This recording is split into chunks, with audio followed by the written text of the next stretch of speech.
तर उद्धव ठाकरेंनी देवेंद्र फडणवीसांसाठी साईबाबांना साकडं घातलंय। फडणवीसांच्या खुर्चीचं रक्षण कर अशी प्रार्थना उद्धव ठाकरेंनी साईबाबांकडे केली आहे। तर शहांकडून शिंदेंना फडणवीसांची सुपारी दिल्याचा आरोप केलाय।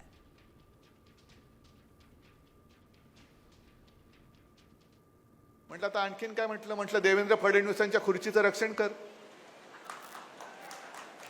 कारण बहुतेक त्यांचा पत्ता कापला जाणार आहे। आता हे मी जे बोलतोय हे तुम्हाला पटते की नाही पटते सांगा। मी काल परवापासून माझ्या मनात हे भिरभिरते, कारण आता काय होतंय की प्रत्येकाला हा निसर्गाचा नियम आहे। मी कोणाचं वाईट चिंतणारा अजिबात नाही, कोणाचं वाईट व्हावं आणि आपलं भलं व्हावं ही दुर्बुद्धी मला कधी सुचलेली नाही आणि ती सुचू नये ही सुद्धा प्रार्थना मी साई चरणी केलेली आहे। तसं आता 29 मध्ये काय होणार आणि यांच्यानंतर आपला वाली कोण ही चर्चा दिल्लीमध्ये भाजपात सुरू झालेली आहे। या रेसमध्ये देवेंद्र फडणवीस येऊ शकतात, मग यांचा पत्ता आत्ताच काप, यांनाच आत्ताच बदनाम करून टाक आणि एवढं परेशान कर की या दिल्लीपर्यंत येताच कामा नये। आणि मग पंतप्रधान पदाच्या शर्यतीत कोण कोण आहेत तुम्हाला माहिती आहेत।